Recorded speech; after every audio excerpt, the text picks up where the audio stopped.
Hey guys, welcome back to new video. என்னடா தலையை வெட்டின கோழி மாதிரி துடிச்சிட்டு இருக்கான் அப்படின்னு எதுவும் நினைக்காதீங்க. எல்லாம் படம் பார்த்துட்டு வந்த வைப் தான். கண்டிப்பாக போய் படத்தை தேட்டரில் பாருங்க. அதுக்கு முன்னாடி இந்த ரிவ்யூ பார்த்துட்டு தான் இனிமேல் தான் டிக்கெட் புக் பண்ண போகிறேன். இல்லை நான் டிக்கெட் புக் பண்ணிட்டேன், பார்க்க போகிறேன், சும்மா இந்த வீடியோ கிளிக் பண்ணி வந்துட்டேன். இல்லை நான் படமே பார்க்கல அப்படின்னாலும் பரவாயில்ல, வீடியோ ஃபுல்லாக பாருங்க, வீடியோ லைக் பண்ணிக்கோங்க. ஆக்சுவலாக இந்த படத்தில் என்ன பாசிட்டிவ் என்ன நெகட்டிவ் அது மட்டும் தான் சொல்ல போகிறேன். இது ஒரு ஸ்பாய்லராக உங்களுக்கு கண்டிப்பாக இருக்கவே இருக்காது. ஸோ வீடியோ லைக் பண்ணிட்டு சேனல் சப்ஸ்கிரைப் பண்ணிட்டு வாங்க வீடியோக்குள்ள போகலாம்.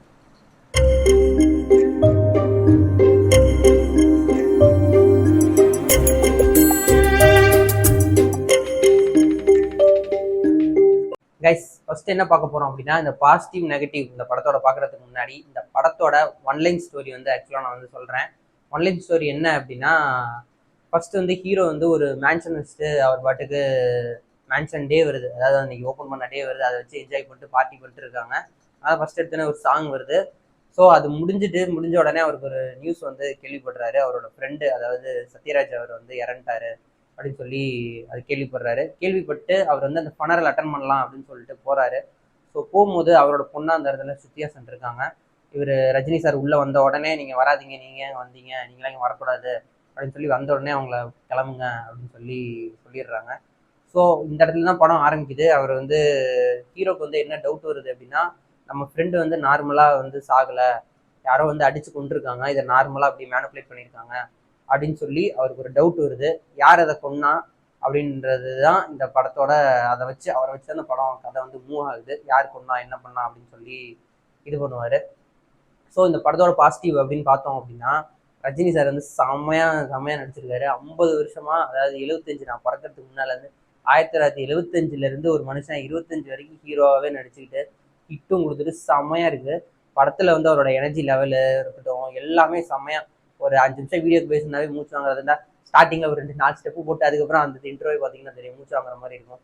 ஸோ அந்த இது இல்லாமல் ஃபுல்லாக ஒரு எனர்ஜெட்டிக்காக செம்மையாக இருந்துச்சு அவரோடது. அவருக்கு ஈக்குவலாக அவர் ஸ்க்ரீன் ப்ரெசன்ஸ் வந்தாவே தெரியும் சூப்பர் ஸ்டார் எவ்வளோ அவருக்கு அந்த அந்த மவுஸ் இருக்கும் அப்படின்னு சொல்லிட்டு. ஸோ அந்த அளவுக்கு ஈக்குவலாக யார் நடிச்சிருக்கா அப்படின்னா சௌபின் அவர்கள் வந்து நடிச்சிருக்காரு. மெயின் வில்லன் வந்து வேற ஒருத்தர் அப்படின்னு நம்ம நினச்சி பார்த்துட்டு இருப்போம். கடைசியில் இவர் தான் மெயின் வில்லன் ரோல் செம்மையாக பண்ணியிருக்காரு. அந்த மஞ்சுமேல் பாய்ஸில் வந்து அவருக்கு ஒரு நேம் எப்படி கிடைச்சிச்சோ அதே மாதிரி இந்த கூலியில் கண்டிப்பாக அவருக்கு கிடைச்சிருக்கும். லோகேஷ் வந்து அவரோட கதாபாத்திரத்தை வந்து செம்மையாக எழுதியிருக்காரு. ஸோ அவருமே அந்த இடத்துல செம்மையாக இது பண்ணியிருக்காரு. இந்த இதில் இன்னொரு ட்விஸ்ட்லாம் வேற இருக்குது கடைசியில். அந்த விக்ரம் படத்தில் அந்த ஏஜென்ட் டீனான்னு வரும்ல, ஸோ அது மாதிரி இந்த இடத்துல ஒரு ட்விஸ்ட் இருக்குது. நமக்கு அந்த கேரக்டர், சௌபின் கேரக்டர் பார்க்க எப்படி இருக்கும் அப்படின்னா, நமக்கு கதைக்குள்ளே போய் சீக்கிரம் அவனை சாவணுண்டா, அவனை கொல்லணுண்டா அப்படின்ற மாதிரி அந்த அளவுக்கு இதாகிடும். அந்த அளவுக்கு செம்மையாக அவரோட கதையை செம்மையாக எழுதியிருக்காரு. ஸோ இன்னொன்று என்ன அப்படின்னா, அடுத்து நாகார்ஜுனா கேரக்டர், அவர் தான் மெயின் வில்லன்.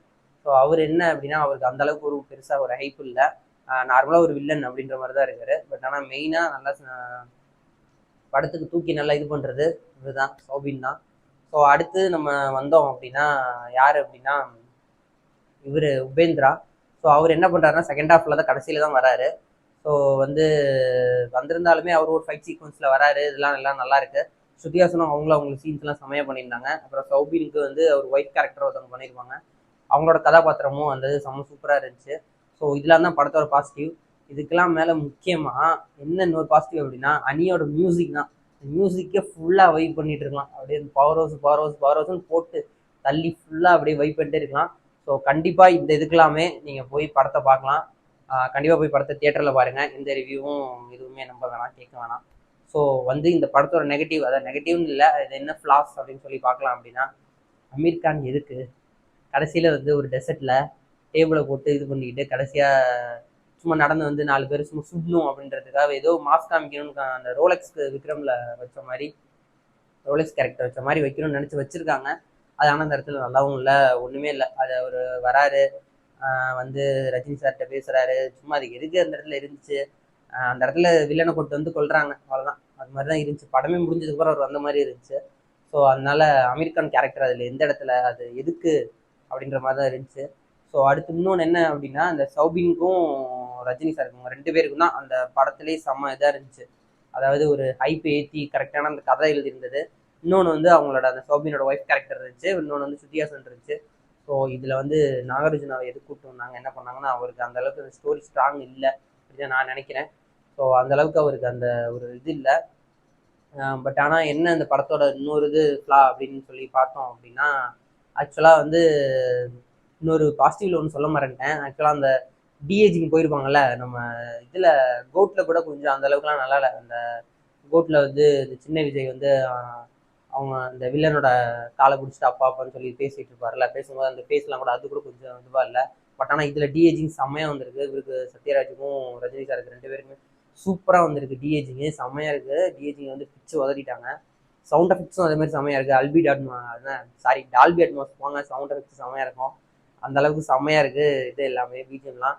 அப்புறம் இன்னொரு இதில் ஃப்ளா என்ன அப்படின்னா, மோனிகா சாங்கு வந்து எடுத்துட்டாங்க. இது எப்படி இருந்துச்சு அப்படின்னா, ஒரு சாங்கை எடுத்துட்டு அது எங்கே போய் வைக்கிறதுன்னு தெரியாமல் வச்ச மாதிரி இருக்கு. அந்த எப்படி சொல்கிறது, திடீர்னு ஒரு ஹார்பரில் திடீர்னு ஒரு கல்யாணம் நடக்குது. அந்த கல்யாணத்தில் வந்து இது மாதிரி பூஜா ஹெக்டே இருக்காங்க. அவரை பார்த்து வில்லன் வந்து மோனிகா அப்படின்னு கூப்பிடுறாரு. அப்படியே மோனிகா மோனிகா அப்படின்னு சொல்லிட்டு வருது. அது அந்த இடத்துல சும்மா ஏதோ ஒரு இடத்துல அந்த சாங் ஃபிட் பண்ணணும், எங்கே ஃபிட் பண்ணலாம் அப்படின்னு வச்ச மாதிரி தான் இருக்குது. மற்றபடி சாங் செம சூப்பரு. அப்புறம் வந்து இன்னொன்று என்ன இந்த படத்தில் வந்து சொல்லணும் அப்படின்னா, எல்லாமே சூப்பராக தான் இருந்துச்சு இந்த படம். ஸோ இதெல்லாம் தான் படத்தோட ஃப்ளாஸ் அண்ட் பாசிட்டிவ். ஸோ நீங்கள் படத்தை போய் கண்டிப்பாக தியேட்டரில் பார்க்கலாம். இந்த வீடியோ பார்த்துட்டு போய் கூட டிக்கெட் புக் பண்ணலாம், இல்லை ஏற்கனவே பண்ணியிருந்தாலும் நீங்கள் பார்க்கலாம். என்ன ஒரு ரெஸ்ட்ரிக்ஷன் அப்படின்னா ஏ சர்டிஃபிகேட்டு 18+ தான் பார்க்க முடியும். ஸோ படத்தை போய் கண்டிப்பாக தியேட்டரில் பாருங்கள், செமையாக இருக்குது படம். அவ்வளோதான் கைஸ், இந்த வீடியோ தான் சொல்லணும்னு நினச்சேன். நீங்கள் படம் பார்த்துருந்தீங்க அப்படின்னா உங்களுக்கு எப்படி இருக்குது, எந்த கேரக்டர் பிடிச்சிருந்துச்சு என்ன அப்படின்னு சொல்லி கமெண்ட்டில் சொல்லுங்கள். எனக்கு வந்து ஒரு சௌபின் கேரக்டர் செம்மையாக பிடிச்சிருந்துச்சு. அப்புறம் அந்த ஒரு ட்விஸ்ட் இருந்துச்சுல, ஏஜென்ட் டீனா மாதிரி அவரோட ஒய்ஃப் கேரக்டர், அதுவும் செம்மையாக இருந்துச்சு. எல்லாமே செம்ம சூப்பராக இருந்துச்சு. படமே என்ன ஒரு குறை அப்படின்னு சொல்லலாம் அப்படின்னா, இப்போ நான் சொன்னதெல்லாம் இதெல்லாம் வேணால் குறைன்னு சொல்லலாம். மற்றபடி படம் செம்ம சூப்பரு. லோகேஷ் அவர் அளவுக்கு செம்மையாக குக் பண்ணியிருக்காரு. செம்ம சூப்பர்னு தான் சொல்லணும். நீங்கள் படம் பார்த்துருந்தீங்கன்னா கமெண்ட்டில் சொல்லுங்கள். வீடியோ லைக் பண்ணிக்கோங்க, சேனல் சப்ஸ்கிரைப் பண்ணிக்கோங்க. Tata, bye by.